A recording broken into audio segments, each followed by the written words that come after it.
Agora, eu quero primeiro, vamos tentar fixar o conteúdo, para mim, obviamente, né? 25 anos de direito, tendo feito uma faculdade, uma boa faculdade.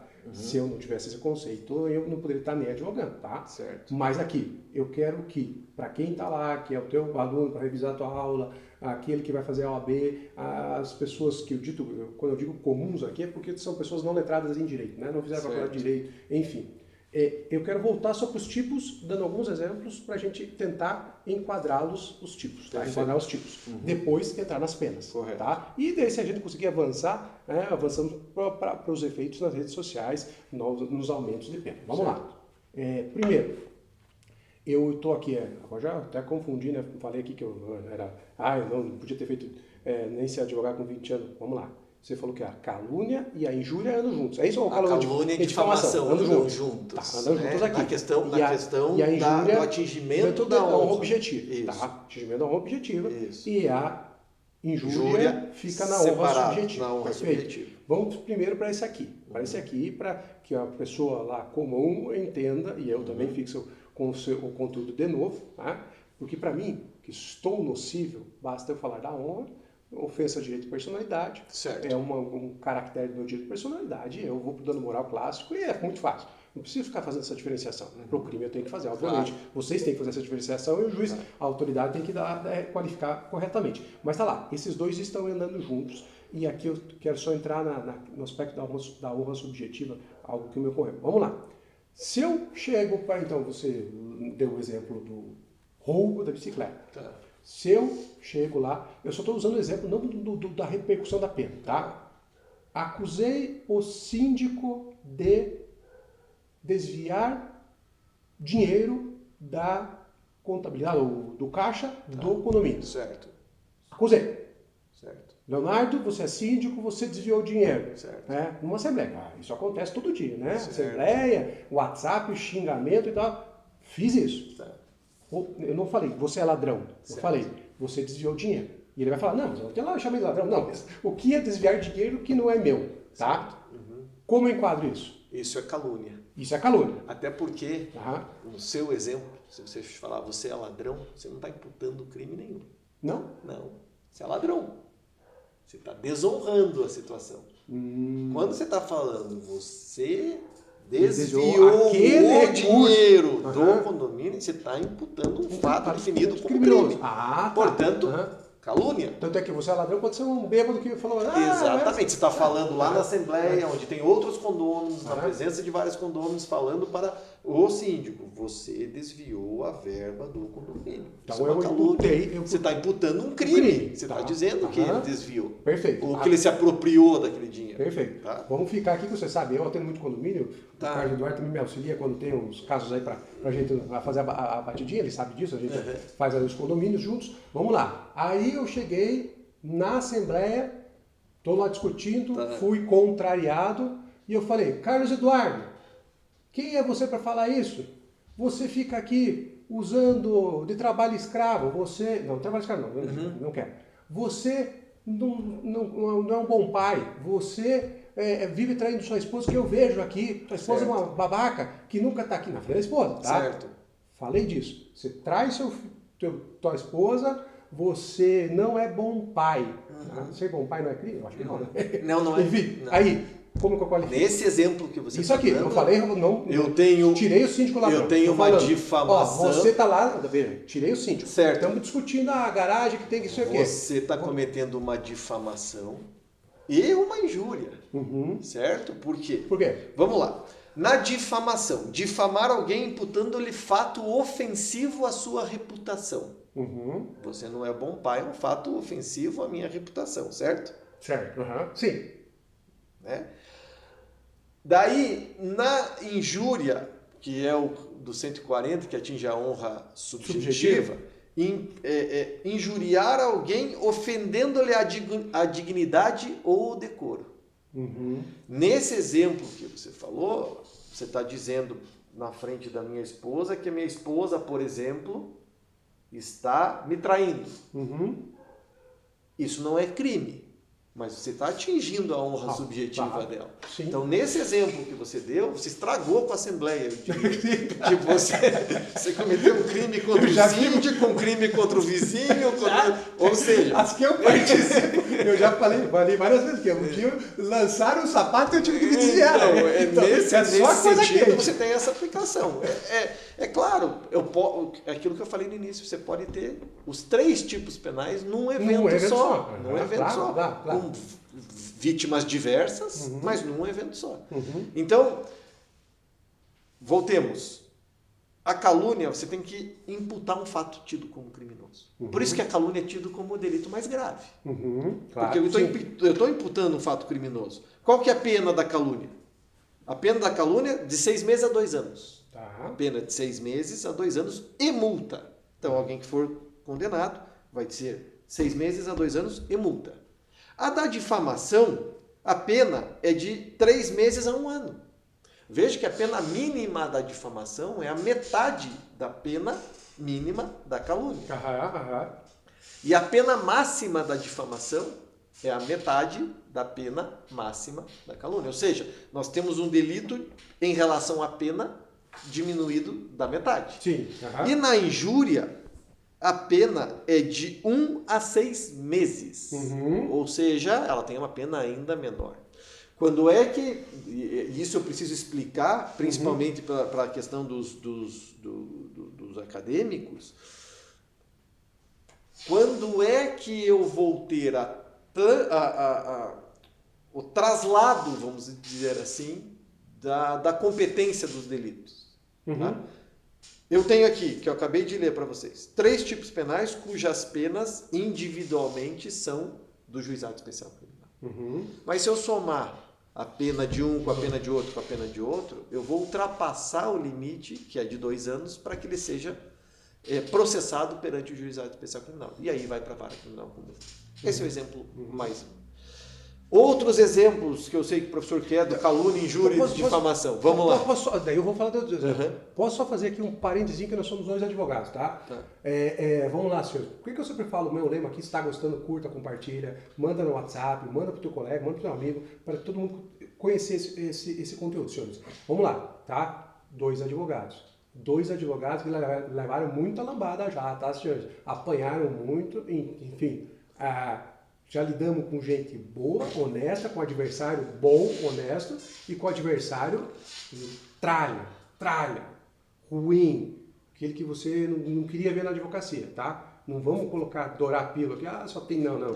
Não, tem muita tralha, como tem muita tralha, médico ruim, tem tudo ruim, né? Enfim, tem muitos bons, mas também tem aquela pequena porção que atrapalha. Pois bem, o que acontece? Primeiro, que eu sempre, o meu lema lá, falando no Instagram e tudo, aqui no YouTube, eu sempre falo, na dúvida, procure um bom advogado. Por que eu falo isso? Eu não falo procure um advogado.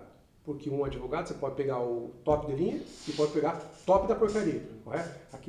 Então eu falo, bom, no mínimo bom, sabe diferenciar os conceitos, tá? Aí quando eu falo de procurar um bom advogado, senhores, às vezes você vai lá, a vítima, e o advogado não sabe nem qualificar e diferenciar, né? E ele qualifica como calúnia, que não era calúnia, aí já a autoridade policial não dá bola, o Ministério Público já fica sem pretensão, vai para o juizado especial com o promotor. Saibam disso, o promotor às vezes não aparece, tá, senhores? Tem isso. Quantas vezes o advogado está lá falando, não vamos fazer aquilo. Não, o promotor nem aparece, né? Então, assim, tá bom. Enfim, isso acontece lá no Gabão, não acontece no Brasil, né? Só no Gabão que acontece. Pois bem, tá lá, o promotor também não fez muito, enfim... E a vítima fica desassistida, infelizmente, né? Então eu falo, procure um bom advogado, por que aqui? Porque você vai pegar um advogado que qualifica, e vai ter, mas daí você também vai ver o bom advogado na defesa, por quê? Porque o que vai acontecer? O doutor Carlos Eduardo é habilidoso, tá? Tem padrões éticos morais, tá?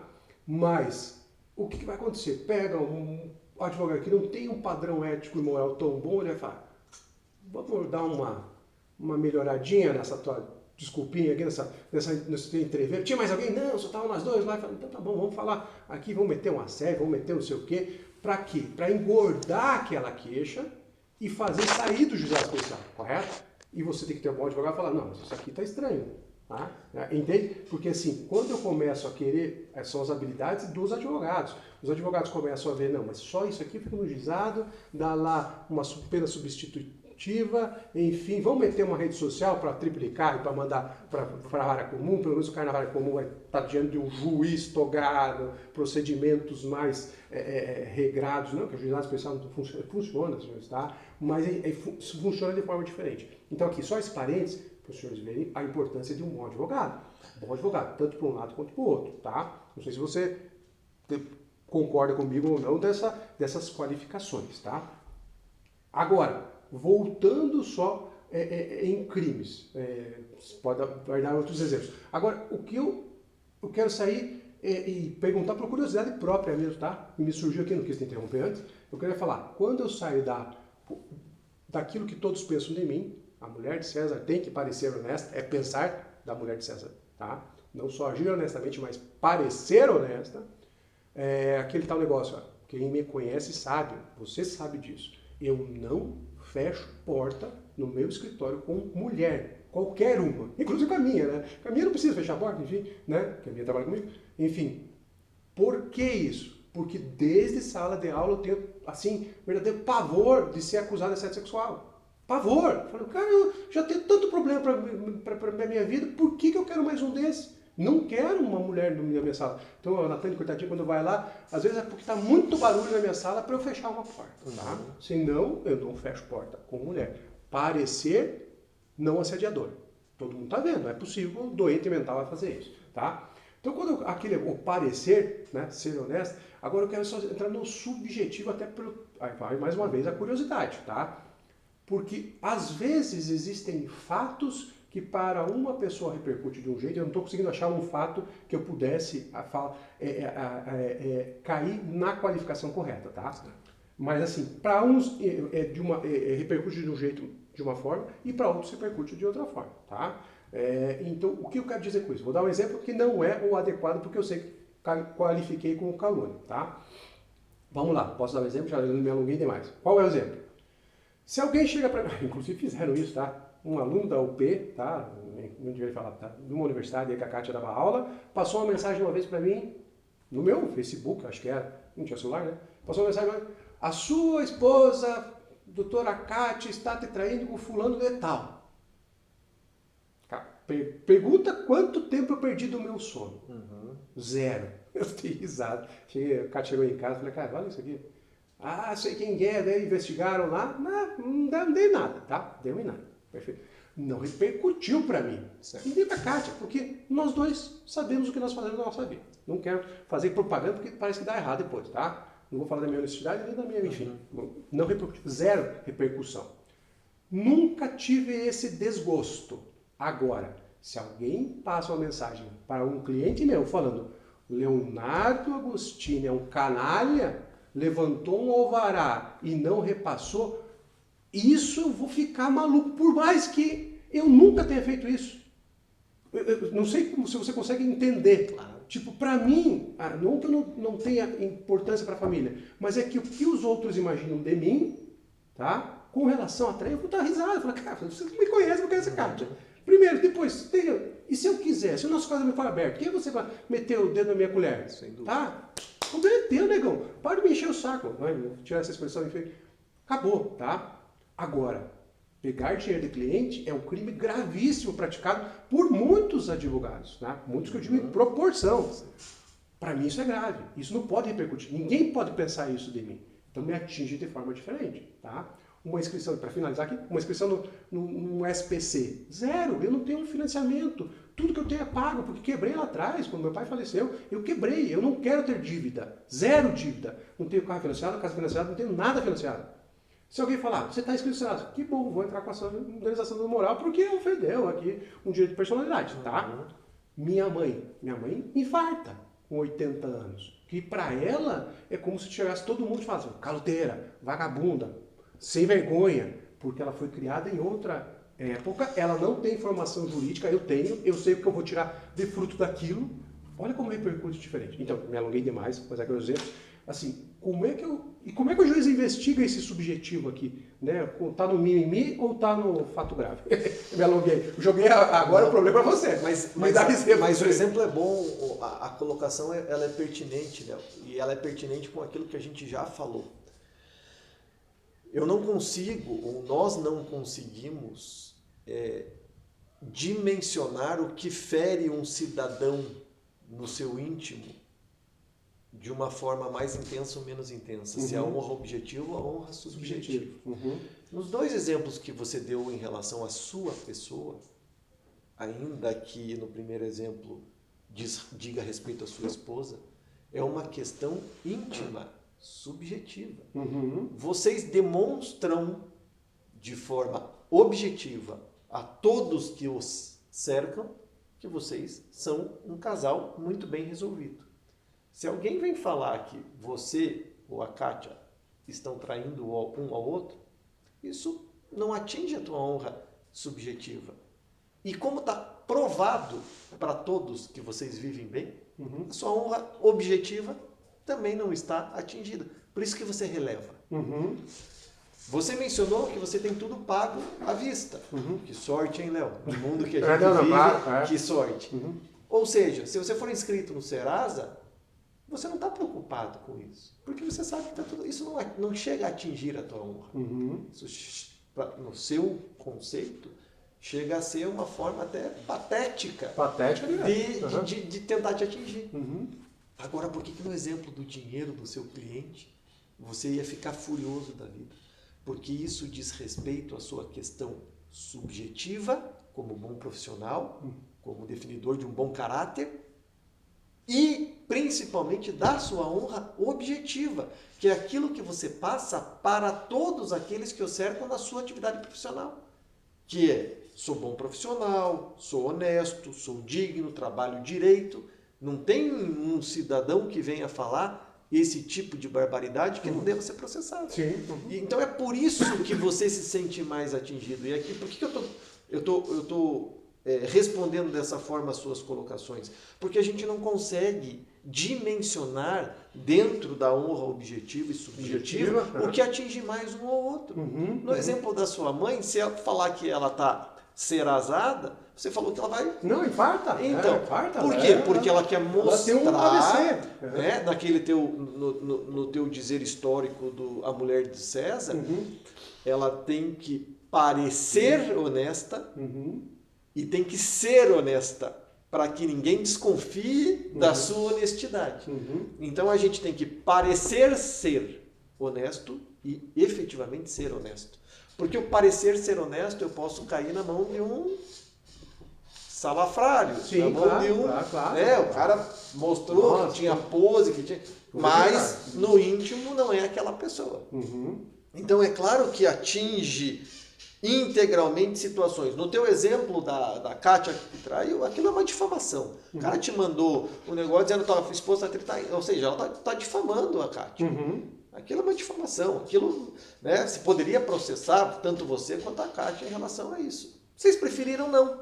Sim, não. Por quê? Porque isso aí vai, como eu disse, é da pessoa. A Kátia até provocou a faculdade. Então, mas claro, porque ainda que seja um fato irrelevante para a continuidade matrimonial de vocês, é um fato relevante para a questão da manutenção profissional dela perante a instituição. É para vocês saberem que o professor sofre isso. Entendeu? Professor, a gente tem que ter muito cuidado, né? Inclusive, atualmente, muito mais com exemplos que a gente dá dentro da sala de aula. Sim, hoje, nossa. A gente tem que ter esse cuidado com exemplos. São exemplos distintos de que a gente dava há uma década, por exemplo. É aquilo que eu mencionei no início, por isso que eu fico muito satisfeito em que a nossa conversa chegue nesse patamar, porque ela tem uma continuidade daquilo que faz uma ligação daquilo que a gente mencionou no início.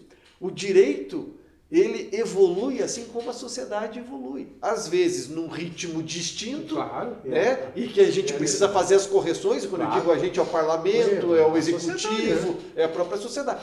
Mas nesse aspecto que você falou, o que as pessoas que estão nos vendo podem tirar de conclusão? A honra é uma coisa primordial no ser humano. Para efeito do direito, para o efeito da convivência da pessoa, a honra é crucial para que a pessoa não se sinta atingida a ponto de e está autorizada para tanto, tomar as medidas judiciais cabíveis. Posso só fazer um parênteses aqui? Que daí a gente avança aqui, porque daí assim, pra gente, senão é que eu vou dar mais alguns exemplos, tá? Mas muito rapidamente. Mas aqui, quando você está falando, assim, eu acho que a gente tem que quebrar esse dogma, tá? Me parece que às vezes alguns ficam... e daí eu vou te fazer uma outra pergunta aqui com relação até isso, aumento de pena, enfim. Do que eu estou sentindo que você está falando, tiramos o exemplo agora, tá bom, qualifiquei. Às vezes pode chegar um advogado, um profissional, ou alguém que teve a triste experiência de ser caluniado, injuriado ou difamado, ir no juizado, ver o indivíduo fazer uma transação penal e falar, poxa, mas o cara não pegou nem cadeia, ou cidadão comum, tá? O cara não pegou nem cadeia, falou tudo isso de mim, né? Enfim, eu me lembro aqui muito, parênteses, tá? Maluf foi processado pelo Pita ganhou, isso é para quem é velho, tá? 2 políticos de São Paulo, o Maluf acho que ainda é vivo, né? E de repente ele lá mandaram indenizar o Pita por uma acusação de suborno, né? Ou corrupção, enfim, alguma coisa nesse sentido, em 10 mil, né? E ele falou, mas que bom, olha quanto que vale a honra desse canalha, né? Eu pago 10 mil toda vez porque eu vou falar. E daí, tipo, é um exemplo típico de como você tem que ter um cuidado para que a vítima, e daí assim, a persistência da calúnia, a injúria e a difamação, tá? Mas assim, vamos tirar esse dogma, né? Não é porque a pena é, em tese, menor, porque o crime é de menor potencial ofensivo, que a honra não vale nada, correto? Correto. Perfeito. Então, essa é a primeira premissa. Esse é o nosso recado aqui. Essa é a primeira premissa. Não se pode igualar a intensidade da honra de cada um com a pena tratada no delito. São coisas completamente distintas. Tá? Completamente distintas. Até porque eu posso usar, eu vou trazer um pouquinho para o meu lado, porque assim, eu posso usar esse histórico de ofensas para uma indenização no campo civil, inclusive o juiz do criminal poderia fixar uma pena também, né? Mas que eu posso buscar um aumento dela no âmbito civil. No âmbito civil. Enfim, usando este arcabouço, essa investigação, esses fatos, essa condenação ou essa transação. Perfeito? Lá, né? Pode ser transacionado aqui, mas pode ser lá, sim. Enfim, tá? Então, assim, não é porque a pena de menor potencial ofensivo que ela não justifica a defesa da honra. Perfeito.